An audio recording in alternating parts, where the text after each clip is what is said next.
ओम नमोरियंताणं नमो सिद्धाणं नमो आर्याणं नमो वज्रायाणं नमो लोहे सब्बसाहुणं मंगलं भगवान् वीरो मंगलं गौतमो गणी मंगलं कुंदकुंदार्यो जैनधर्मोऽस्तु मंगलम्। ओंकारबिन्दुसंयुक्तं नित्यं जायन्ति योगिनः कामदं मोक्षदं चैव ओंकाराय नमो नमः। अहोपकार जिनवरनो कुंदनो ध्वनि दिव्यनो जिन कुंद ध्वनि आप्या अहो आ गुरु कहाननो तुझ ज्ञान ध्यान रंग अमया दर्श रहो ओ शिव पद तक तुझ संग माता हाथ।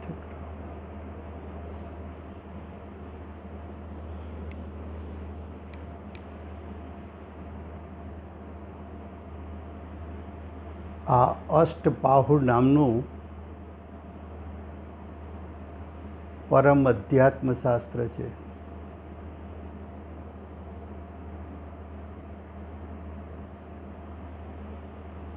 આચાર્ય ભગવંતે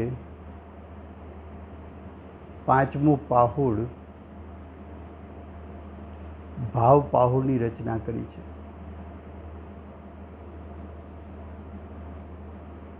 ભાવ પાહુડમાં જીવના ભાવની મુખ્યતા બતાવી છે।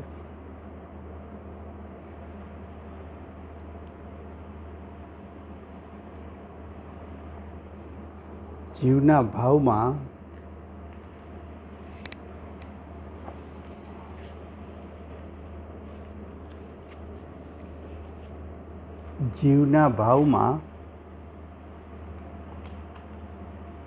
હવે એમ કહે છે, ગાથા 148 એનું હેડિંગ છે।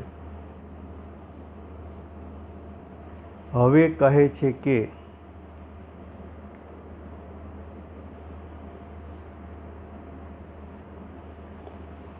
હવે શું કહે છે તો કે હવે કહે છે કે સમ્યક દર્શન કોને થાય।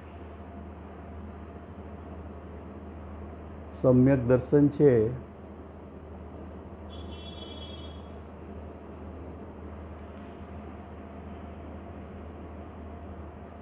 સમ્યક દર્શન છે તો જીવના પરિણામ।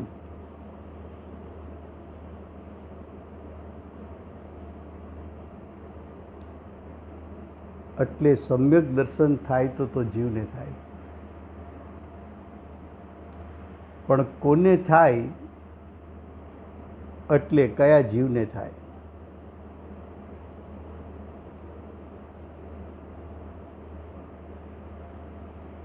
હવે એનો ઉત્તર આપે છે, જે જીવ પદાર્થના સ્વરૂપને જાણીને જીવ પદાર્થ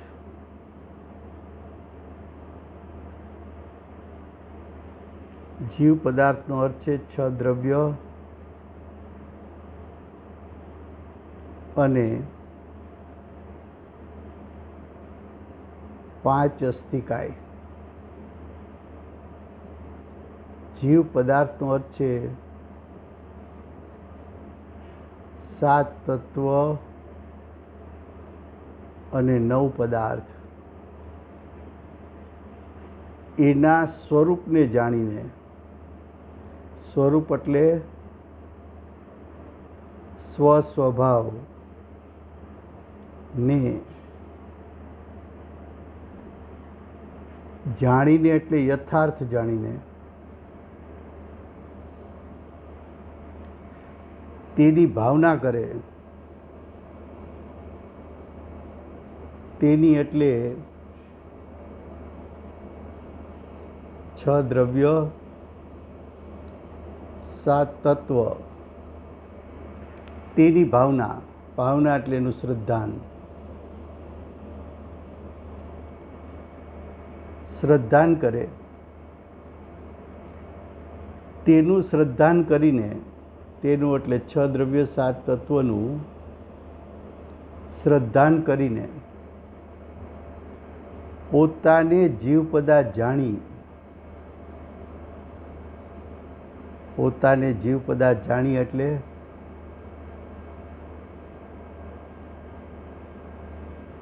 પોતાના જીવનું સ્વરૂપ યથાર્થ જાણી અનુભવ દ્વારા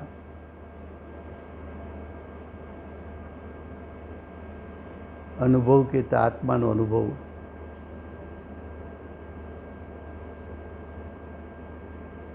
આત્માનો અનુભવ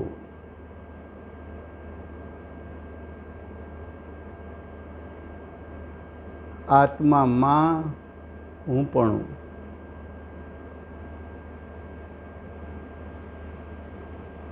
અનુભવ દ્વારા પ્રતીત કરે, પ્રતીત કરે એટલે રુચિ કરે,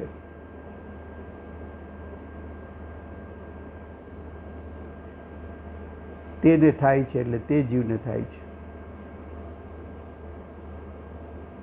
ફરીવાર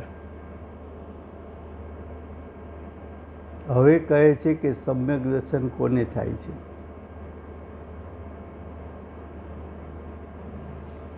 એની પહેલી શરત જીવ પદાર્થના સ્વરૂપને જાણવું. જીવાદિ 6 દ્રવ્ય છે, જીવાદિ 7 તત્વ છે, એમના સ્વસ્વભાવને, એમના સ્વસ્વભાવનું શ્રદ્ધાન કરવું, યથાર્થપણે નિર્વિકલ્પ દશામાં જાણવું, તેની ભાવના એટલે તેનું શ્રદ્ધાન કરો, તેનું ચિંતન કરો, તેનું મનન કરો. એમનું ચિંતન મનન અને શ્રદ્ધાન કરીને પોતાને 6 દ્રવ્યોમાંથી પોતે કયો પદાર્થ છે? તો કે પોતે જીવ પદાર્થ છે તેમ જાણીને પોતાના જીવ પદાર્થનો અનુભવ, એની રુચિ, એનું શ્રદ્ધાન કરી તેને સમ્યક દર્શન થાય છે.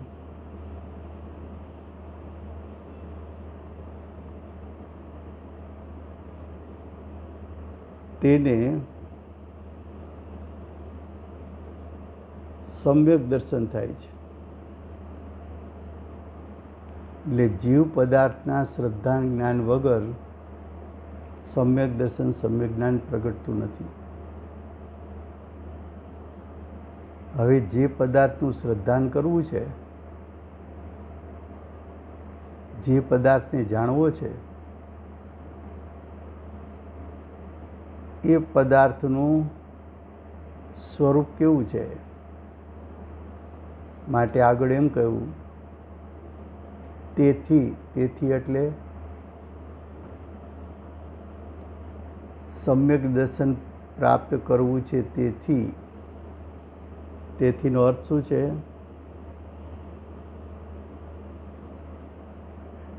સમ્યક દર્શન પ્રાપ્ત કરવું છે. તેથી હવે આ જીવ પદાર્થ કેવો છે? કેવો છે એટલે એનું સ્વરૂપ કેવું છે?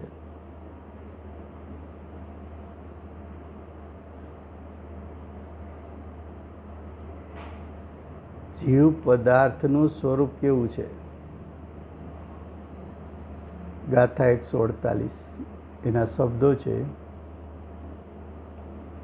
કરતા તથા ભોગતા અનાદિ અનંત દેહ પ્રમાણને વર્ણમૂર્તિ દગજ્ઞાનોપયોગી જીવ ભાખ્યો જીનવરે.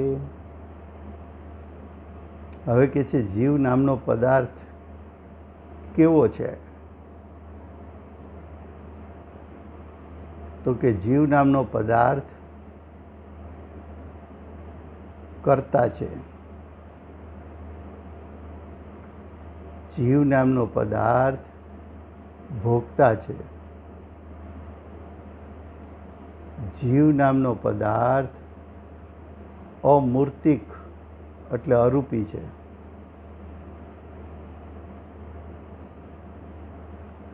જીવ નામનો પદાર્થ શરીર પ્રમાણ છે. જીવ નામનો પદાર્થ અનાદિ નિધન છે. જીવ નામનો પદાર્થ દર્શન જ્ઞાન ઉપયોગવાળો છે.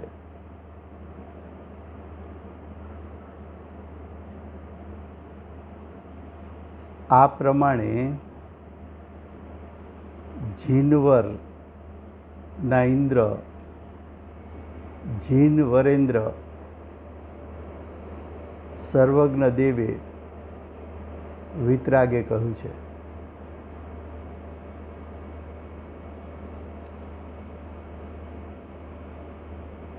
રાગ દ્વેષ રહિત જૈનના ઇન્દ્ર એટલે કે તીર્થંકર પરમાત્મા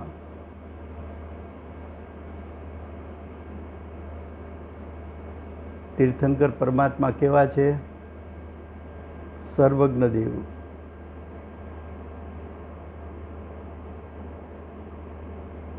તીર્થંકર ત્રણ કાળ ત્રણ લોકને જાણનારા.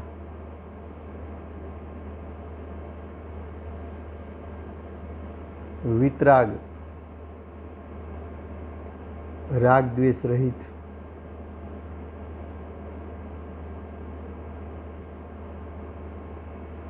રાગ દ્વેષ રહિત હોય એને જ વિતરાગ કહેવાય. અને જે જીવ રાગ દ્વેષ રહિત થાય એમનું જ્ઞાન જ ત્રણ કાળ ત્રણ લોકને જાણી શકે.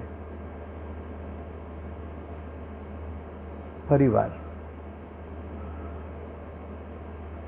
તારે સમ્યક દર્શન પ્રાપ્ત કરવું છે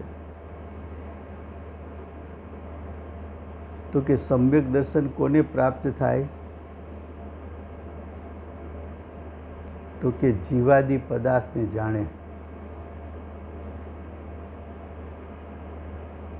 જીવાદી 6 દ્રવ્યો, જીવાદી 7 તત્વ 9 પદાર્થ, એમાં તારું પોતાનું સ્વરૂપ મુખ્ય છે. મુખ્ય કેમ છે? તો કે તારા સ્વરૂપનું ધ્યાન કરવાથી, ચિંતન કરવાથી, મનન કરવાથી તને મોક્ષ માર્ગ અને મોક્ષ પ્રગટી શકે છે.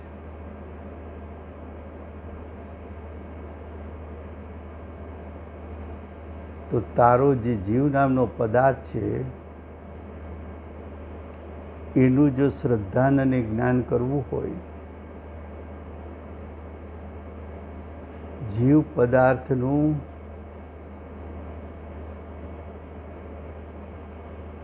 એની રુચિ કરવી હોય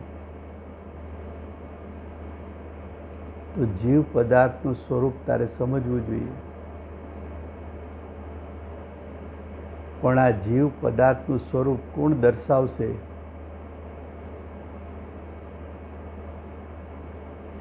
તો કે જે રાગ દ્વેષ રહિત થયા છે, જેમનું જ્ઞાન ત્રણ કાળ ત્રણ લોકને જાણે છે. જીવનું જ્ઞાન ત્રણ કાળ ત્રણ લોકને રાગદ્વેષ રહિત થઈને જાણે છે.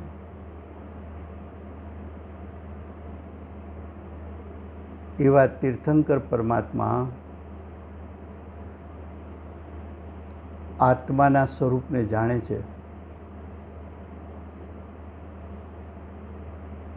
તો તીર્થંકર પરમાત્માએ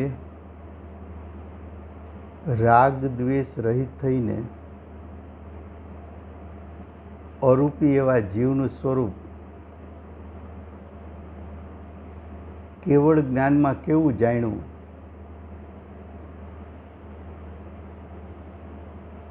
તો કે તારો જીવ નામનો પદાર્થ કર્તા છે, ભોગતા છે,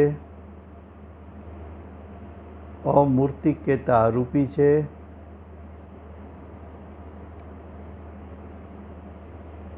શરીર પ્રમાણ છે એટલે શરીરમાં રહેનારો છે,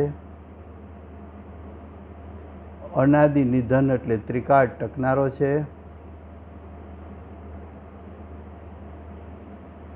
દર્શન ઉપયોગ એટલે સ્વભાવથી દેખનારો, જ્ઞાન ઉપયોગ એટલે સ્વભાવથી જાણનારો,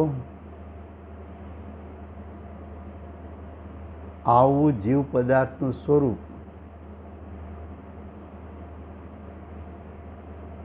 એની રુચિ કરવી, એને પ્રતીત કરવું, એનું શ્રદ્ધાન કરવું, એનું ચિંતન કરવું, એનું મનન કરવું, એવા સ્વરૂપને જે જાણે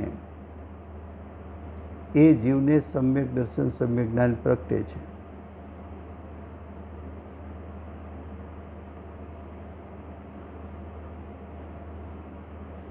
તો અહીંયા જીવના 6 વિશેષણ એટલે કે જીવના 6 અસાધારણ ગુણ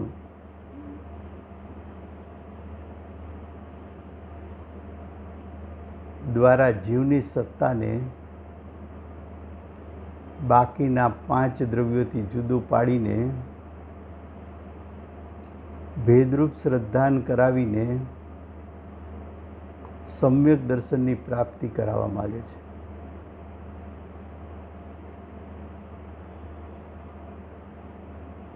હવે ભાવાર્થમાં વિસ્તાર કરે છે. આ ગાથા શેના માટે છે? સમ્યક દર્શનની પ્રાપ્તિ માટે છે. ભાવાર્થ: અહીં જીવ નામના પદાર્થના 6 વિશેષણ કયા? તેનો આશ્રય એમ છે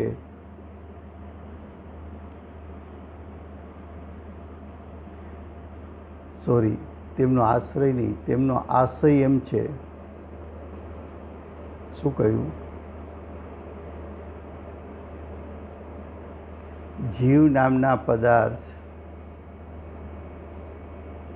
6 વિશેષણ, 6 અસાધારણ ગુણ કયા?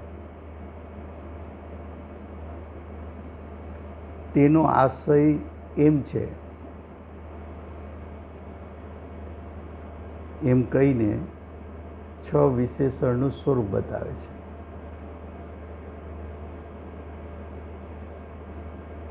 છ વિશેષણનું સ્વરૂપ એમ છે.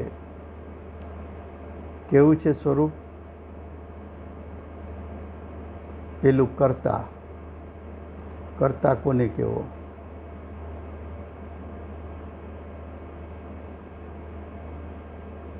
તો કે છે નિશ્ચયથી. તો નિશ્ચયથી એટલે ખરેખર, વાસ્તવિકપણે, ખરેખર તો પોતાના અશુદ્ધ ભાવોનો અજ્ઞાન અવસ્થામાં પોતે જ કરતા છે. પોતાના એટલે જીવના.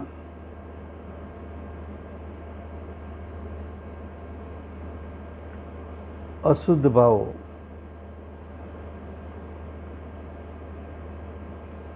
અશુદ્ધ ભાવો એટલે પુણ્ય પાપ, આશ્રવ બંધ, મોહ રાગ દ્વેષ,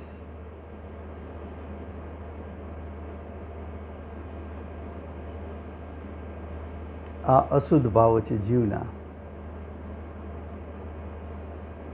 વિભાવ કયો, વિકાર કયો, પુણ્ય પાપ કયો, આશ્રવ બંધ કયો,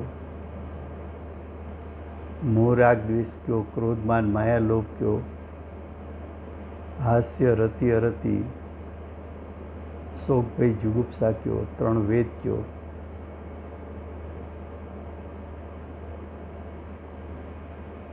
જીવની સત્તામાં ઉત્પન્ન થતા ભાવો, એનો કરતા જીવ પોતે.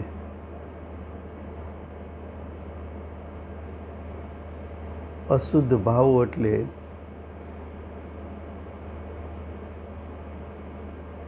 સ્વભાવથી ચ્યુત થવું,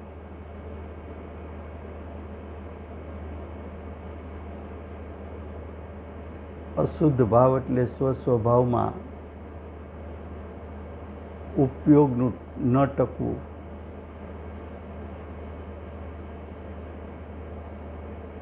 આ પરિણામ ઉત્પન્ન કેમ થયા, અશુદ્ધ પરિણામ કેમ ઉત્પન્ન થયા? તો કે અજ્ઞાનને કારણે.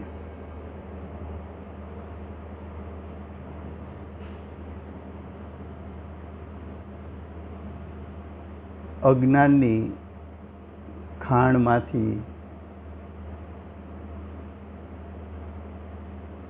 અશુદ્ધ પરિણામ ઉત્પન્ન થાય છે.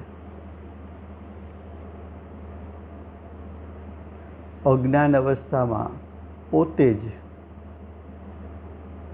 જ એટલે જીવ પોતે જ કરતા છે, કર્મનો ઉદય કરતા નથી. જીવ પોતે જ કરતા છે એટલે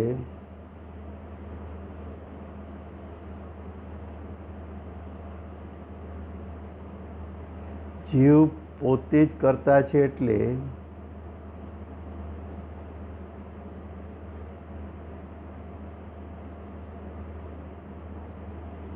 જીવ પોતે જ કરતા છે એટલે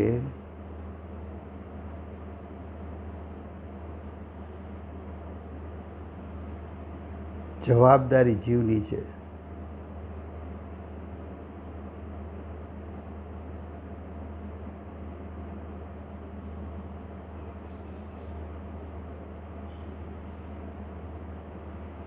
આ વિભાવ પરિણામ ઉત્પન્ન થયા, અશુદ્ધ પરિણામ ઉત્પન્ન થયા. હવે જો પોતે જ કરતા છે એમ ન સ્વીકારે તો જીવને પુરુષાર્થ કરવાનો રહેતો નથી.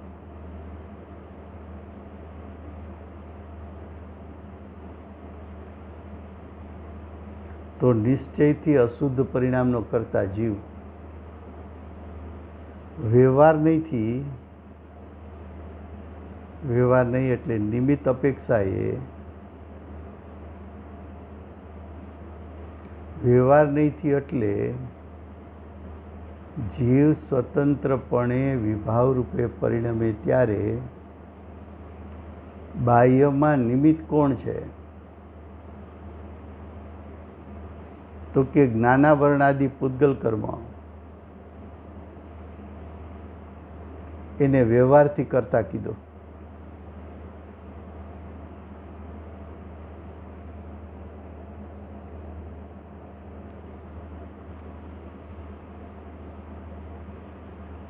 કરતાપણું બે અપેક્ષાએ નિશ્ચય નહીંથી વ્યવહાર નહીંથી.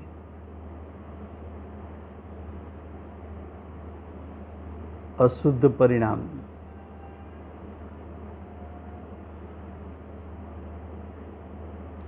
અશુદ્ધ પરિણામનો કરતા નિશ્ચય નહીંથી જીવ વ્યવહાર નહીંથી અર્થાત નિમિત્ત અપેક્ષાએ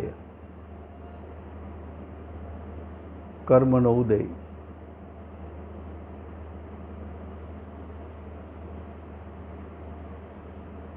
સૌથી પહેલું સ્વીકાર કે મોહ રાગ દ્વેષનો કરતા હું છું, પુણ્ય પાપનો કરતા હું છું, આશ્રવ બંધનો કરતા હું છું, મોહ રાગ દ્વેષનો કરતા હું છું.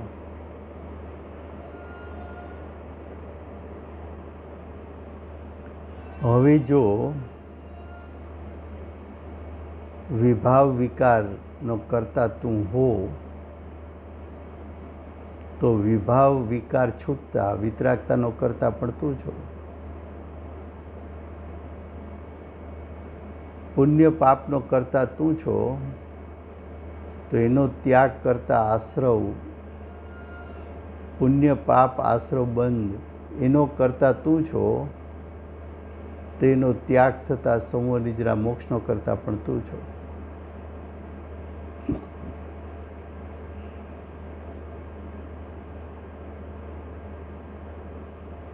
મોહ રાગ દ્વેષનો કરતા તું છો તો મોહ રાગ દ્વેષનો ત્યાગ થતા વિતરાગતાનો કરતા તું છો.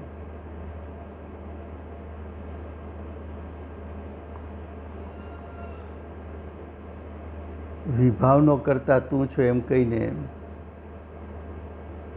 તારી જવાબદારી સ્થાપી.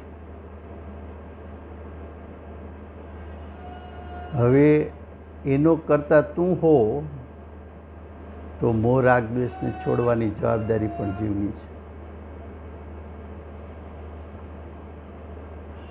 તો જીવ પોતાના પુરુષાર્થથી મોહ રાગ દ્વેષને છોડીને મોક્ષ માર્ગ પ્રગટાવીને મોક્ષનો કરતા થાય છે. જ્યારે જીવ અશુદ્ધતા રૂપે પરિણમે એ પરિણામ થયા છે જીવની સત્તામાં,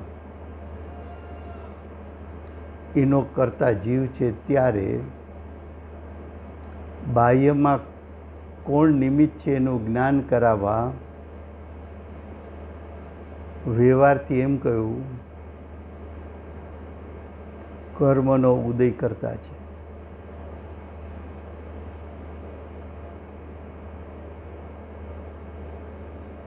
અથવા એમ કહ્યું કે જીવ જ્યારે મોહ રાગ દ્વેષ કરે છે ત્યારે મોહ રાગ દ્વેષનું નિમિત્ત પામીને કર્મ બંધાતા હોવાને કારણે એ નવા કર્મ બંધાણા. એમાં નિમિત્ત કોણ? તો કે જીવનો વિભાવ. તો વ્યવહારથી જીવ નવા કર્મના બંધનો કરતા છે.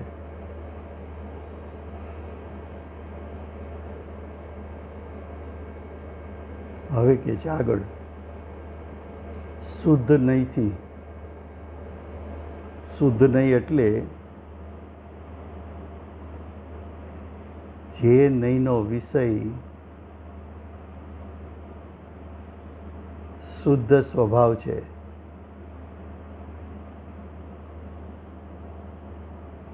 તો શુદ્ધ સ્વભાવનું લક્ષ્ય કરતા જીવની દશામાં શુદ્ધ ભાવો પ્રગટ થયા. તો પોતાના શુદ્ધ ભાવનો કરતા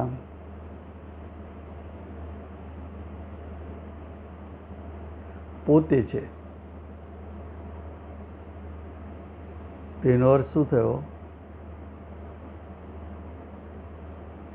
જીવ શુદ્ધ ભાવનો કરતા જ્ઞાની થાય ત્યારે, જીવ અજ્ઞાની હોય ત્યારે અશુદ્ધ ભાવનો કરતા, અને વ્યવહારથી અજ્ઞાન દશામાં જીવ નવા કર્મ બાંધવાનો કરતા હવે ભોગતા કે છે.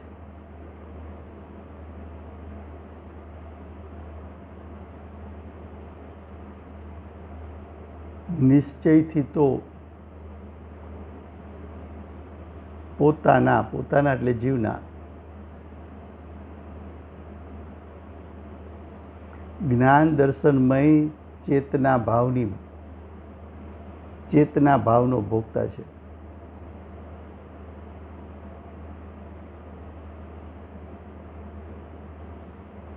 શું કહ્યું? નિશ્ચયથી તો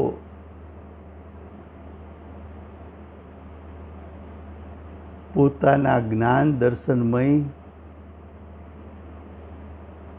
ચેતના ભાવનો ભોગતા છે. જે પરિણામનો કરતા થાય જીવ, એક પરિણામનો ભોગતા થાય. જો જીવ શુદ્ધ નહીં, શુદ્ધ ભાવોનો કરતા હોય તો શુદ્ધ નહીં જીવ શુદ્ધ ભાવનો ભોગતા છે. અજ્ઞાન દશામાં જ્યારે જીવ મોહ રાગ દ્વેષનો કરતા થાય ત્યારે અજ્ઞાની જીવ મોહ રાગ દ્વેષનો ભોગતા થઈ દુઃખને વેદે.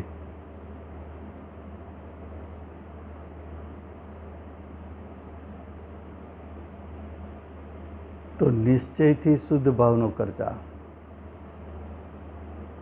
જ્ઞાની થાય ત્યારે, અજ્ઞાની હોય ત્યારે નિશ્ચયથી અશુદ્ધ ભાવનો કરતા. કરતા ભોગતા વચ્ચે શું સંબંધ છે? તો કે જીવ જે પરિણામનો કરતા થાય એ જ પરિણામનો ભોગતા હોય, પણ જીવ પરના પરિણામનો ભોગતા થઈ શકતો નથી. કર્મના ઉદય આવે એ કર્મના અનુભાગને જીવ ભોગવી શકતો નથી.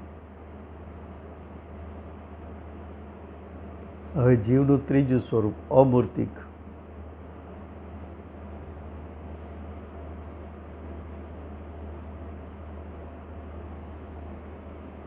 અમૂર્તિક એટલે સ્પર્શ રસ ગંધ વર્ણથી રહિત.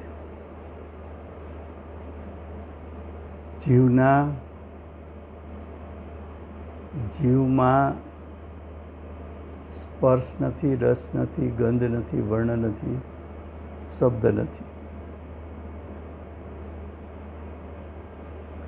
અમૂર્તિકનો બીજો અર્થ છે અરૂપી.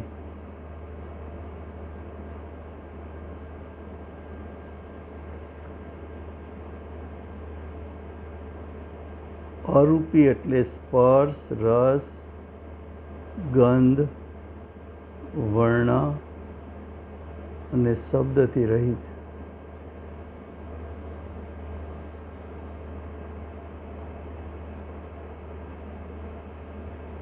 અને વ્યવહારથી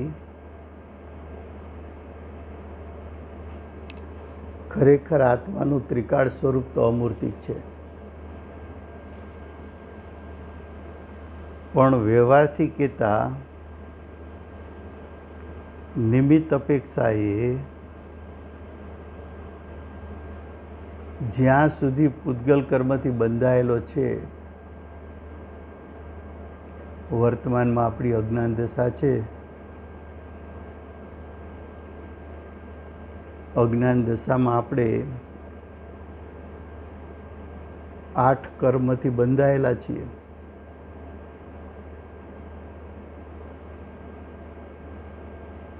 ત્યાં સુધી કર્મનો સંબંધ છે, ત્યાં સુધી મૂર્તિક પણ કહેવાય છે.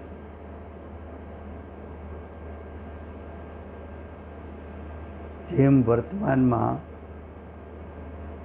આ જીવ શરીર સાથે બંધાયેલો છે, તો શરીરની ઓળખથી જીવની ઓળખ કરાય છે, માટે મૂર્તિક કીધો.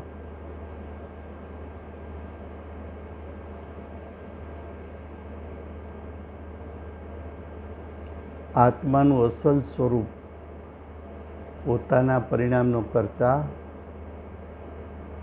પોતાના પરિણામનો ભોગતા અને પોતે સ્વભાવથી અરૂપી.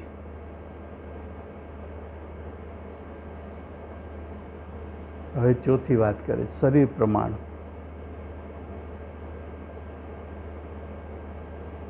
જીવનું ક્ષેત્ર,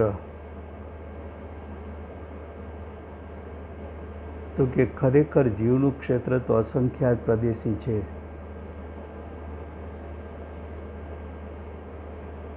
લોક પ્રમાણ અસંખ્યાત પ્રદેશી જીવ છે.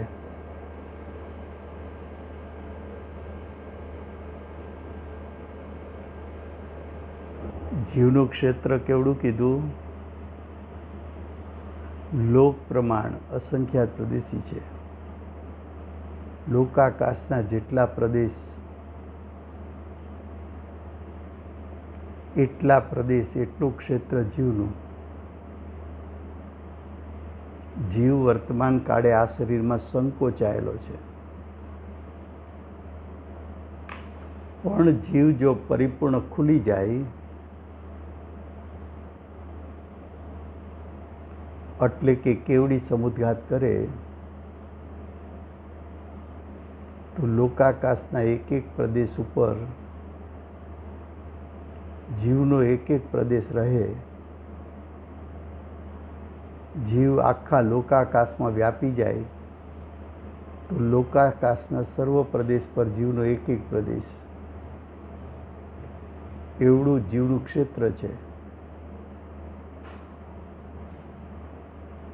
માટે એને લોક પ્રમાણ અસંખ્યાત પ્રદેશી કહ્યો છે.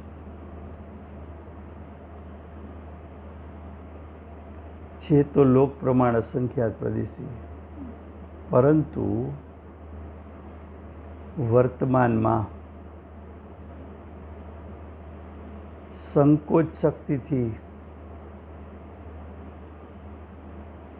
શરીરથી કંઈક ઓછા પ્રદેશવાળું આકારમાં રહે છે. કંઈક ઓછા પ્રદેશ એટલે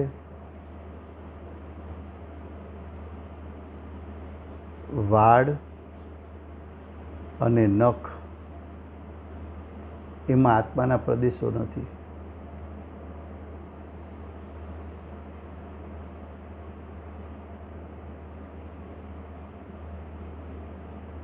ચારેય વાત આચાર્ય ભગવંતે કઈ રીતે કરી?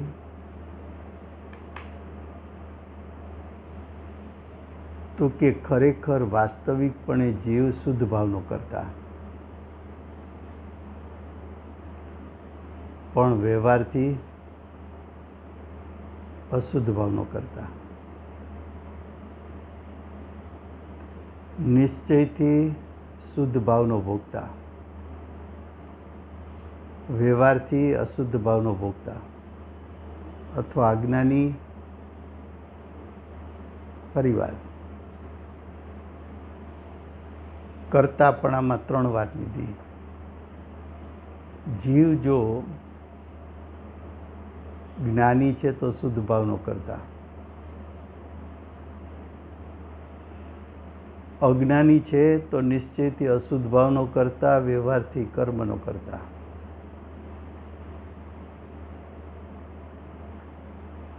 ભોગતામાં ત્રણ વાત લીધી. જો જીવ સુક્તા રૂપે પરિણમે તો શુદ્ધ ભાવનો ભોગતા, પણ અજ્ઞાન દશામાં નિશ્ચયથી અશુદ્ધ ભાવનો ભોગતા, વ્યવહારથી કર્મનો ને પરદ્રવ્યનો ભોગતા.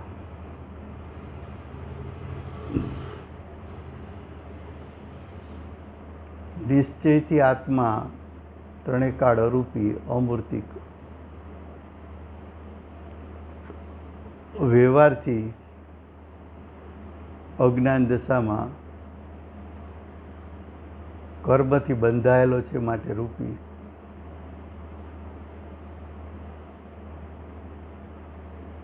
જીવનું ક્ષેત્ર નિશ્ચયથી તો જીવ લોકાકાશ પ્રમાણ અસંખ્યાત પ્રદેશી, પણ વ્યવહારથી જોઈએ તો અત્યારે શરીરથી બંધાયેલો હોવાથી શરીરના ક્ષેત્રથી કિંચિત ન્યૂન, કારણ કે વાળ કે નખમાં આત્માના પ્રદેશો નથી.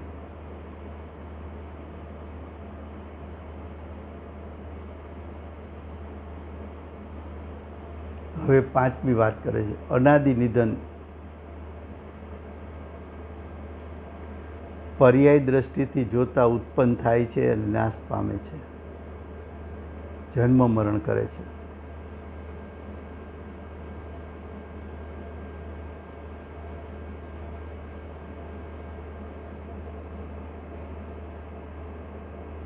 ઉત્પાદ વ્યય પણ કરે છે.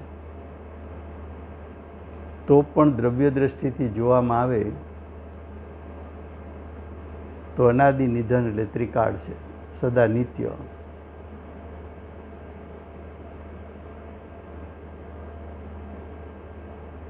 હવે છેલ્લી વાત કરે છે, દર્શન ઉપયોગ સહિત અને જ્ઞાન ઉપયોગ સહિત કયો છે.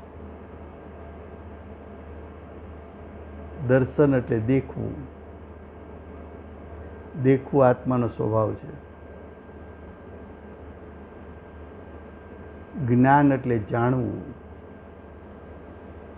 દર્શન જ્ઞાન આત્માનો સ્વભાવ છે, ત્રિકાળ સ્વભાવ છે. દર્શન ઉપયોગ એટલે ઉપયોગની એકાગ્રતા, જ્ઞાન ઉપયોગ એટલે જ્ઞાનની એકાગ્રતા.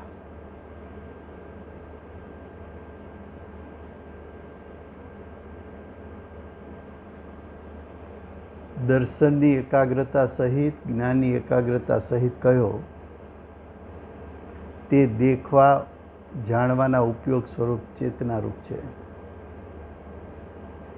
આત્માને સ્વભાવથી જોવા જા તો ચૈતન્ય સ્વભાવી છે. આવું આત્માનું સ્વરૂપ શ્રદ્ધાનમાં લેવું, આવું આત્માનું સ્વરૂપ જાણવું, આવું આત્માનું સ્વરૂપ અનુભૂતિના કાળે વેદનમાં લે તો તને સમ્યક દર્શન, સમ્યક જ્ઞાન, સમ્યક ચારિત્ર પ્રગટે. એનો વિસ્તાર નેક્સ્ટ સ્વાધ્યાયમાં જ આવશે.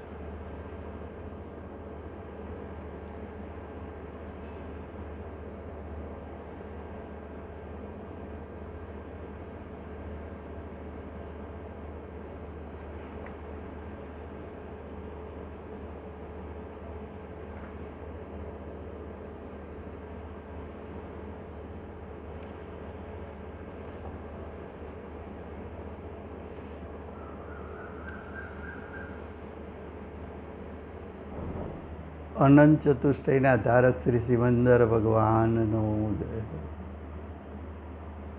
ભાવ શ્રુત દ્રવ્ય શ્રુતના ધારક શ્રી કુંદકુંદાચાર્ય દેવનો જય હો. રત્નત્રયના ધારક પરમ કૃપાળુ શ્રી સદગુરુ દેવનો જય હો. રત્નત્રયના ધારક પ્રસમમૂર્તિ ભગવતી માતનો જય હો. અષ્ટજીનવાણી માતનો જય હો. પરમ દિગંબર જૈન ધર્મનો